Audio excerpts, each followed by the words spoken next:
주보를 받으시고 좀 이상했을 겁니다. 왜냐하면 지난주의 본문과 오늘 본문이 동일하기 때문입니다. 이것을 모르실 수도 있는데 이게 무슨 용감한 행동인가. 본문이 똑같은데 제목이 다릅니다. 제목이 오늘 말씀대로 내게 이루어지이다는 말씀입니다. 지난주의 제목을 아십니까? 갈릴리 나사렛이라는 동네에서 라고 그 제목이었고, 오늘은 마리아의 말씀대로 내게 이루어지이다는 말씀으로 함께 은혜를 나누고자 합니다.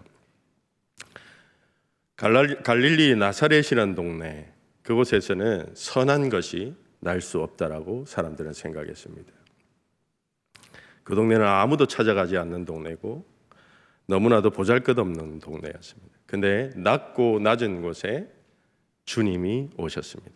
그곳이 세상의 중심이 되었습니다. 그 변두리에 있던 사람들이 세상의 중심에 서 있는 사람들이 되었습니다. 그래서 그분이 주님이 왕으로 오셨다, 이 크리스마스, 이것이 바로 성탄의 의미였습니다. 그때 천사가 마리아에게 이렇게 말합니다. 은혜를 받은 자여 평안할지어다. 그리스도의 평안이, 그리스도가 함께 하시는 것이 은혜이고 그 은혜를 받은 자에게 찾아오는 것이 평화입니다. 그래서 바울은 늘 교회를 향해서 인사할 때 주 예수 그리스도의 은혜와 평안이 너희와 함께 할지어다, 그렇게 교회에 인사하곤 합니다. 그런데 오늘 우리가 더 깊이 생각해 볼 것은 이 천사가 한 인사가 어떤 의미가 있는가, 어떤 신학적인 의미가 있는가, 그것이 단순한 의미가 담겨져 있는 것이 아닙니다. 그래서 그 의미에 대해서 마리아는 생각했습니다. 그 생각했다는 그 의미를 이 시간 다시 한번 더 깊이 생각해 보고자 합니다. 제가 말씀드렸지 않습니까? 구약 성경이 끝이 난 이후에 누가복음을 읽고 있는 이 공동체에게는 신약 성경은 누가복음밖에 없었습니다.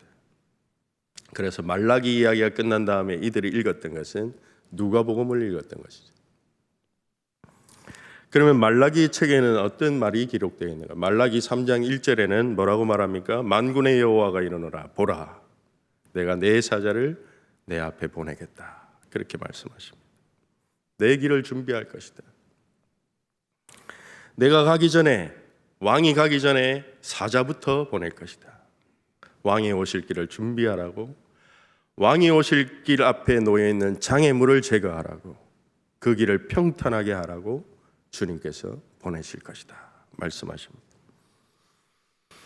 그런데 구약성경 마지막 장인 말라기 4장 1절은 그 주님이 오시면 어떤 일이 일어나는지를 말씀합니다. 4장 1절 말씀 보시면 만군의 여호와가 이르노라, 보라, 용광로 불같은 날이 이럴 것이다. 여호와의 날은 용광로 불같은 날이라는 것입니다.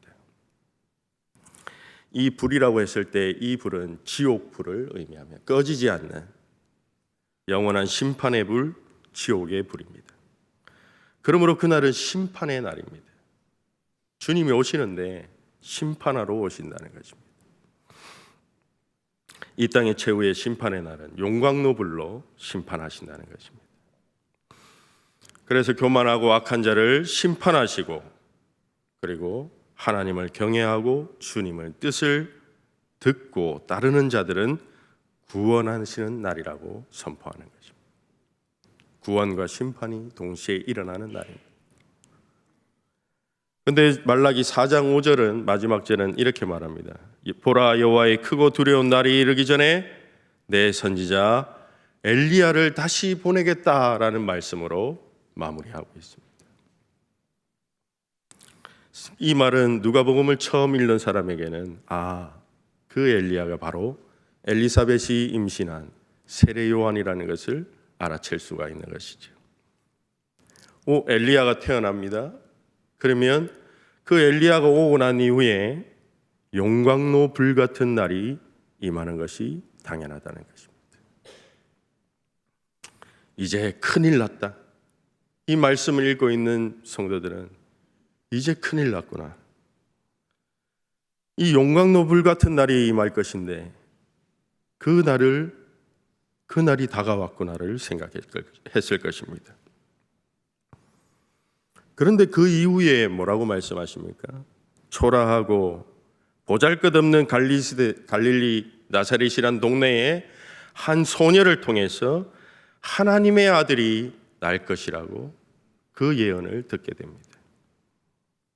그리고 아무 보잘것없는 목자들이 그 탄생한 왕이 나셨다고 모여가지고 정말 보잘것없는 사람들이 그것을 축하하고 있는 장면으로 이어지고 있다는 것입니다. 하나님의 크고 두려운 날이 와야 되는데, 심판의 날이 찾아와야 되는데 그곳에는 찬양이 울려 퍼지고 있습니다. 하늘엔 영광, 땅엔 평화, 하늘의 찬양 소리가 들리고 왜 왕이 탄생했는 이야기가 나오게 되는데, 그 이야기가 진행되는데, 그러면서 또 이상한 이야기를 하는 것입니다. 천사가 마리아에게 은혜를 받은 자야. 이것이 왜 은혜인가? 그리고 그렇게 말하면서 주님이 너와 함께 하신다. 그때 마리아가 찬양을 드립니다. 하나님이 우리와 함께 하신다는 마태복음에서는 임마누엘이라고 그렇게 고백합니다. 주님이 너와 함께 하신다. 이것은 우리의 뜻이 아닙니다. 주님이 우리와 함께 하신다고 말씀하신 것은 우리가 그것을 요청해서 하는 것이 아니라 하나님의 뜻입니다. 하나님의 은혜입니다. 하나님이 우리에게 주신 약속입니다. 하나님은 창조 때부터 우리와 함께 하고 싶어 하셨습니다. 그런데 우리는 그 하나님을 시어머니처럼 생각해가지고 함께 하고 싶어 하지 않았습니다. 아무도 안 웃으시는데 하나님은 창조 때부터 우리와 함께 하고 싶어서 출애굽기에서는 텐트를 치어서 그 보잘것없는 곳에서 함께 하고 싶어 하셨어요. 창조를 하시고 하나님은 아담과 하와를 만드시고 동산을 우리와 함께 거니셨던 분이십니다. 이것이 창조의 클라이막스입니다. 하나님 우리와 함께 하시는 것.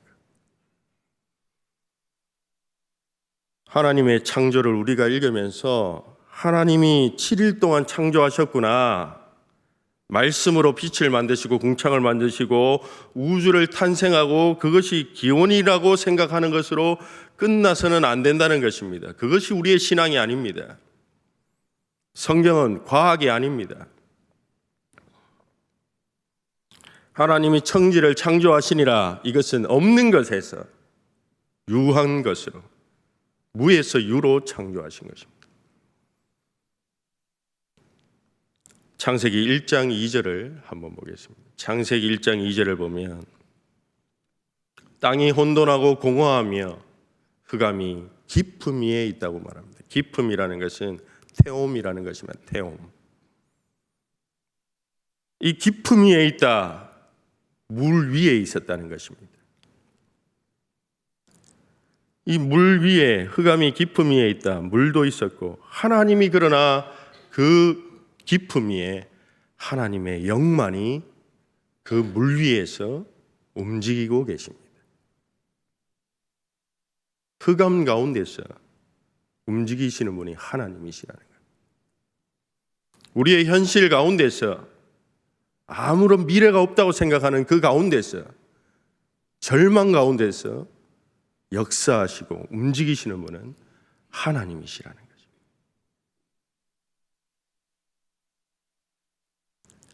그래서 창조란 질서가 없는 상태에서 질서를 만드는 것이 창조입니다. 아무것도 없는 공간에다가 생명을 불어넣는 것이 창조입니다. 첫째 날부터 셋째 날까지는 무엇을 하시느냐? 하나님이 혼돈 가운데 있었지 않습니까? 그곳에 질서를 만드십니다. 그리고 넷째 날부터 여섯째 날까지는 그 질서 가운데 공허한 곳에 생명을 채우십니다. 경계를 넘어서는 것이 아닙니다. 경계를 만들어주시고 마땅히 있어야 할 곳에 자리에 있게 하시고 그것이 창조이고 생명을 불어넣어 주셔서 생명체가 살아갈 수 있도록 하신 것이 창조입니다. 우리가 살아갈 수 있도록 하신 것. 오늘 창조 때 2장을 보시면 기품이 있었다고 말합니다. 태홈인데 이것은 기품은 땅 속에 있는 물을 말합니다. 그 당시에 사람들은 땅 밑에 물이 있다고 생각했습니다. 오늘날도 땅 밑에 물이 있다고 생각합니다. 그런데 그 땅 밑에 있는 물은 전혀 다른 것이었습니다. 그들은 그곳에 지옥이 있다고 생각했습니다. 그래서 궁창 위의 물과 궁창 아래의 물을 하나님이 나누십니다. 이 말은 악의 세력들을 하나님께서 가두셨다는 것입니다. 악한 것들을 가두셨다는 것. 하나님의 창조는 질서를 잡고 악을 원래 자리에 돌려두고, 그리고 하나님은 악을 마음대로 움직이도록 놔두시는 것이 아니라 통제하시고 계시다는 것입니다. 침범하지 못하도록. 그것이 창조입니다. 그래서 그 안에서 하나님이 질서 잡으시고 만든 공간 안에서 하나님과 백성들이 함께 살아가게 하신 것입니다. 그때 성경에서 아담과 하와가 범죄함으로 하나님은 원래의 모습을 잃어버리고 범죄하여서 그 인간이 쫓겨나게 되자 어떻게 됩니까?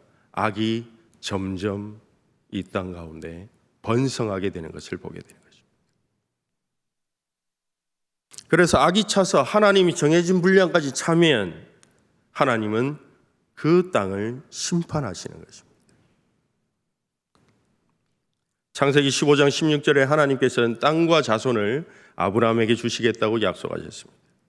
근데 그 약속을 다시 한번 확인하면서 너희 족속들이 이방 땅에서 4대에 걸쳐서 종살이할 것이라고 말합니다.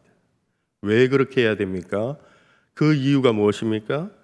아직 이 땅에 아모리 족속의 죄가 가득하지 않았기 때문이라고 말합니다. 그래서 성경의 구약의 이야기는 하나님이 창조하시고 심판하시는 이야기가 반복되는 것입니다. 죄가 차면 하나님은 심판하시고, 그리고 새롭게 은혜를 주어서 창조하십니다. 그 사건이 바로 노아 홍수 사건입니다. 창세기 7장 11절을 한번 보시면, 노아가 600세 되던 때에 그달 11의 날에, 큰 날에 깊은 샘이 다 터지면서 하늘의 창문이 열려서 그 땅을 쓸어버립니다. 깊음의 샘들은 땅에 있는 악의 세력들을 말합니다. 하나님이 이 땅을 창조하셨는데 악이 가득하다 보니까 심판해서 창조 이전의 세계로 완전히 되돌려 버리시는 것입니다. 구약에 일어났던 모든 사건들이 그렇습니다. 구약에서 바벨탑 사건, 이집트의 모든 왕들을 그 땅을 심판하시고 그 백성들을 홍해를 건너게 하셔서 구원하시는 사건, 새 창조의 역사입니다. 바벨탑 사건도 똑같습니다. 하나님이 구원하시는 사건이고 그것은 하나님이 심판하시는 사건입니다. 그런데 오늘 이 말씀을 읽어보면, 우리가 읽었던 말씀을 보면 천사가 마리아에게 찾아와서 분명히 심판받아야 되는데, 용광로 불로 심판받아야 되는 이 땅 위에 그 보잘것없는 여인에게 은혜를 받은 자여 라고 말합니다. 주께서 너와 함께 하신다. 하나님이 함께 하시는 자체가 하나님 함께 하시기로 하셨다고 하시는 것입니다.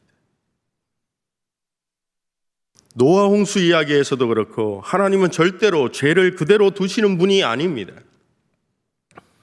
심판하시는 분입니다. 땅에 흑암이 가득했습니다. 노아 홍수 때 이야기를 다시 하면 노아 홍수의 창세기 6장 11절을 한번 보겠습니다. 11절 말씀 우리가 한번 함께 읽어보겠습니다. 시작.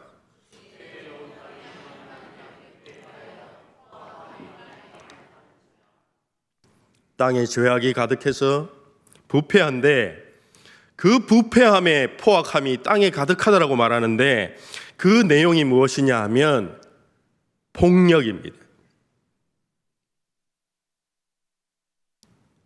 하나님은 폭력을 그대로 내버려 두시지 않습니다. 반드시 심판하십니다. 이 땅에는 힘 있는 총과 칼을 가지고 있는 자들이 지배하는 세상입니다. 여전히 똑같습니다. 센 사람이 이기고 잘 사는 사람이 세상을 통치합니다. 약한 사람은 도저히 살아갈 수 없는 세상처럼 느껴집니다. 그러나 우리에게는 하나님이 함께 하십니다.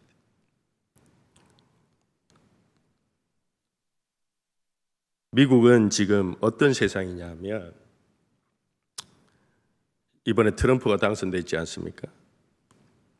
그것은 돈을 가진 자가 정치 권력을 가질 수 있다고 생각하는 그런 세상이 되고 말았습니다.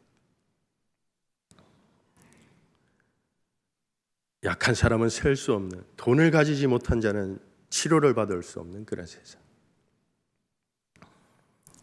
그 세상을 하나님은 심판하신다는 것입니다. 두고 보지 않는다는 것입니다. 그렇다면 안 세고 약한 사람들은 그 약한 사람들은 그냥 하나님 구원해 주시는가? 그런데요, 그 자본과 정치 권력이 우상이 된 세상 속에서는 사람들은 그 우상을 닮아가게 됩니다. 약한 사람도 약한 사람을 살려야 되는 것이 옳은데, 그런데 그 약한 사람들 사회 공동체 안에서도 약한 사람을 더 약한 사람이 더 몰아내고 괴롭히고 그 죄악 가운데 살아간다는 것입니다. 모든 사람이 죄악에 사로잡혀 있습니다. 그래서 하나님은 세상을 심판하시는 것입니다. 창세기 6장 5절과 7절에서 여호와께서 사람의 죄악이 세상에 가득함과 그의 마음에 생각하는 모든 계획이 악한 것인 분인 것을 보시고 땅 위에 사람 지은 것을 한탄하십니다. 그래서 마음에 근심하고 이르시되 내가 창조한 사람을 내가 지면에서 쓸어버리겠다. 가축과 사람이 범죄했는데 가축과 기는 것과 공중의 새까지도 그렇게 하시겠다. 그것을 한탄하셨습니다. 하나님이 한탄하시 사람을 지으신 것을 한탄하시고 이 땅에 심판하십니다. 이유가 무엇입니까? 사람의 생각하는 것이 사람이 태어나서 생각하는 모든 계획이 악한 것뿐이기 때문입니다. 그런데 홍수 후에 창세기 8장 21절에 보면 홍수가 끝난 다음에 노아가 하나님께 방주에서 나와서 제사를 드립니다. 8장 21절입니다. 여호와께서 그 향기를 받으시고 그 중심에 이르시되 내가 다시는 사람으로 말미암아 땅을 저주하지 않을 것이다. 이는 사람의 계획하는 바가 어려서부터 악함이라. 내가 전에 행한 것 같이 모든 생물을 다시는 멸하지 않겠다. 그렇게 말합니다. 사랑하는 성도 여러분, 하나님이 심판하시지 않겠다는 이유가 무엇입니까? 하나님이 심판하시겠다고 했던 이유는 무엇입니까? 이유가 똑같습니다. 하나님께서 함께 하신다고 했을 때에 그것이 은혜라는 맛이 무엇인지를 알 수가 있습니다. 하나님이 심판하셨던 이유가 우리가 악하기 때문이었는데 하나님이 심판하시지 않겠다는 이유도 우리가 악하기 때문이라고 말씀합니다. 그것이 왜 은혜인가? 하나님이 심판하시지 않겠다는 것은 그것은 하나님이 우리와 함께 살면서 악하지만 하나님이 그 악함에 상처받기로, 그 악함에 대해서 모든 상처를 본인께서 다 받으시기로 작정하셨다는 것입니다. 내가 이들의 죄 때문에 심판해야 되는데, 그렇지만 내가 그들과 함께 하시면서 그들이 생각하는 것 악한 것을 알고 있지만 내가 상처받고 내가 더럽혀지고 내가 모든 것을 감내하면서 그들과 함께 하시기로 작정하셨다는 거죠. 사람들은 바뀌지 않습니다. 사람들은 더 악해지고 더 악이 퍼져나갑니다. 돌이키시고 바뀌신 분이 하나님이십니다. 하나님이 돌이키신 것입니다. 하나님이 회개하신 것입니다. 구약에서 마지막 말라기에서 심판을 선언하십니다. 주의 크고 두려운 날 용광로 불과 같은 불로 심판하시겠다고 말씀하십니다. 세례요한이 오고 엘리야가 오면 심판이 임해야 됩니다. 불이 쏟아져야 됩니다. 그러나 하나님은 다시 한번 돌이키신 사건이 예수 그리스도를 이 땅에 보내신 사건입니다. 그래서 우리에게 말하는 것입니다. 은혜를 받은 자여. 땅에 악한 것을 보시고 홍수를 내려서 심판하시기로 작정하시고 창세기 6장 8절에서 노아를 부르시면서 이렇게 말합니다. 은혜를 받은 자여. 오늘 마리아에게도 은혜를 받은 자여라고 말씀하죠. 평안할지어다. 두려워하지 말지어다. 주께서 너와 함께 하시도다. 이것이 은혜인 것입니다. 그리고 바로 그곳에서 새 창조의 일을 하십니다. 34절, 저는 남자를 모릅니다. 어떻게 이 아이를 낳을 수 있습니까? 그때 천사가 성령이 내게 임하시면 창세기 1장 2절에서 수면 위에 그 깊음 위에 성령이 운행하시고 있는 장면이 바로 새 창조가 일어나는 장면입니다. 지극히 높으신 이의 능력이 너희 위에 너를 덮으면 창세기의 혼돈과 공허한 상태에서 하나님이 말씀으로 창조하신 것처럼 하나님의 이 말씀은 능하지 못하심이 없느니라, 그 말씀을 그대로 믿었던 것입니다. 하나님의 빛이 있으라 하셨던 말씀처럼 마리아에게 내가 잉태할 것이라는 그 새 창조의 장면이 바로 이 장면이라는 것입니다.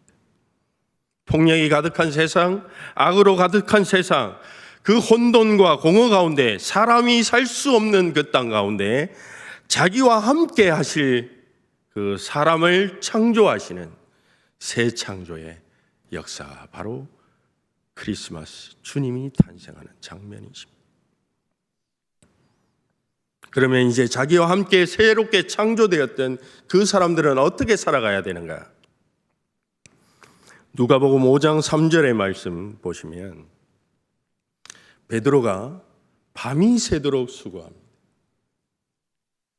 밤이 새도록 고기 잡는 데 전문가였는데 밤이 새도록 고생합니다. 그런데 한 마리도 잡지 못합니다.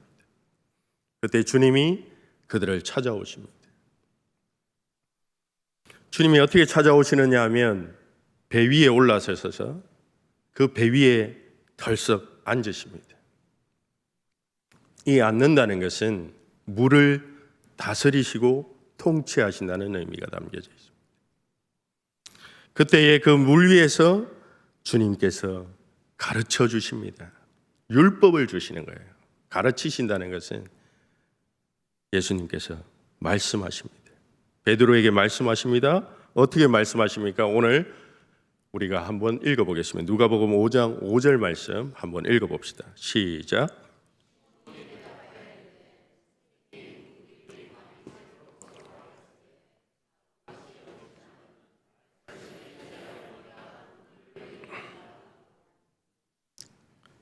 여기서 주님께서 그물을 내리는데 깊은 곳에 가서 그물을 내리라고 말합니다. 여기에서 사용하는 깊음이라는 것이 바로 태움입니다.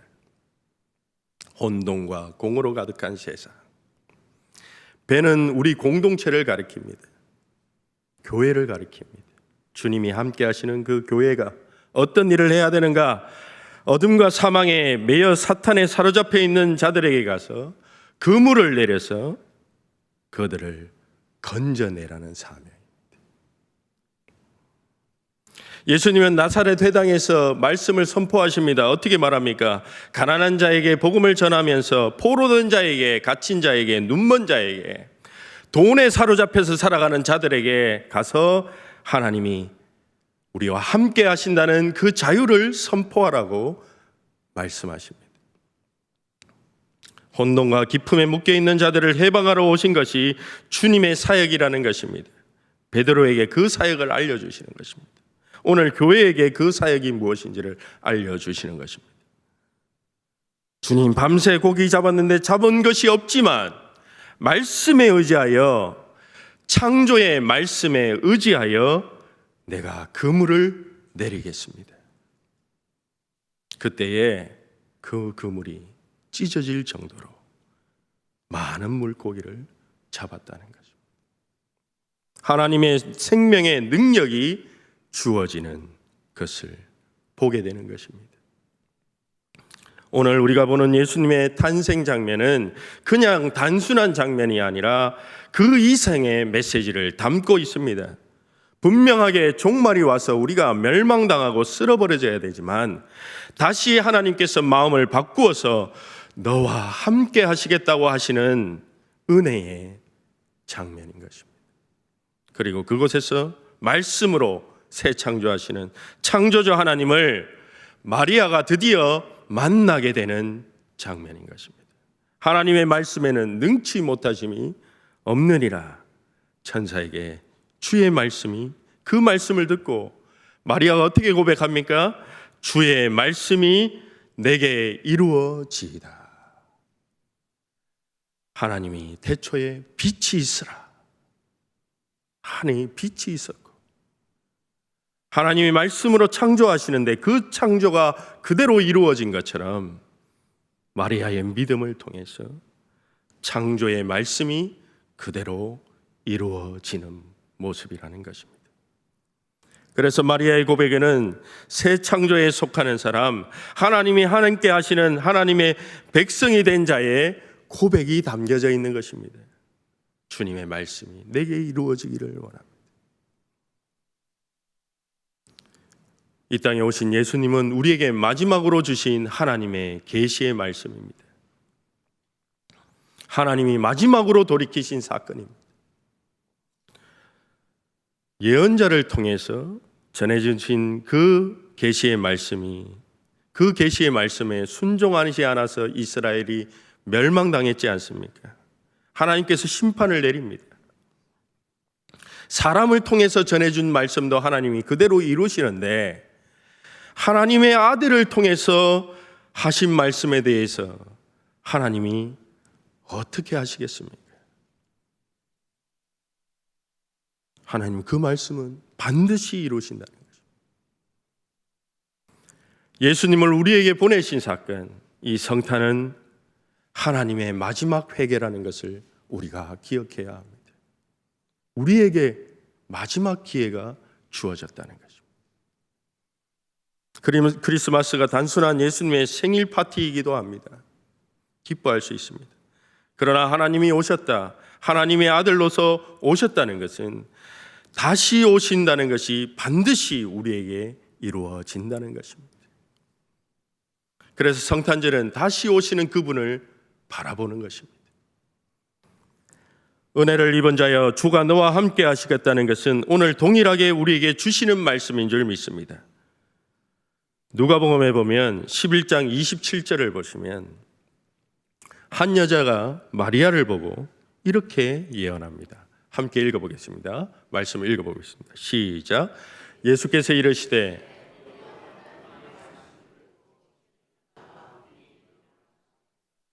여자가 이 말씀 앞에서 어떻게 말하느냐 하면 당신을 뵌 태와 마리아에게 당신을 먹인 젖이 복이 있습니다. 그렇게 부러워합니다. 마리아를 굉장히 긍정합니다. 그러나 28절에서 이렇게 말합니다. 예수님은 그 젖을 먹이고 그 사람을 본 것이 중요한 것이 아니라 28절에서 뭐라고 말씀하시면 예수께서 이르시되 오히려 하나님의 말씀을 듣고 지키는 자가 복이 있다고 말씀하십니다. 새 창조에 울려 퍼지는 말씀을 듣고 내게 그 모든 것이 이루어집니다. 새 창조의 질서에 들어가서 새로운 피조물로 거듭난 자들이 하나님의 말씀을 듣고 순종하는 것이 복이 있다는 것입니다. 마리아가 복이 있는 것이 아니라 마리아뿐만 아니라 제자들, 주님을 따르는 자들 우리에게 오늘 이 말씀을 주시는 줄 믿습니다. 크리스마스에 주님이 찾아오셔서 은혜를 받은 자여, 천사가 찾아와서 은혜를 받은 자여 평안할지어다, 주께서 너와 함께 하시도다. 이 말씀은 오늘 우리 모두에게 주시는 말씀으로 우리가 받아야 할 줄 믿습니다. 주님이 오신 크리스마스, 지금 지나갔지만 그 사건은 창조주 하나님을 만나는 사건입니다. 우리에게도 동일하게 일어나기를 원합니다. 다시 오시겠다는 주님을 만날 때까지 주님의 창조 질서 가운데서 주님의 말씀만이 내게 이루어집니다, 지기다 하는 그 주님의 뜻대로 순종하며 살아가는 우리가 되길 축원합니다. 모두가 주님이 다시 오실 때 칭찬받는 그 믿음을 지켜나가는 우리 성도들이 되기를 주님의 이름으로 축복합니다.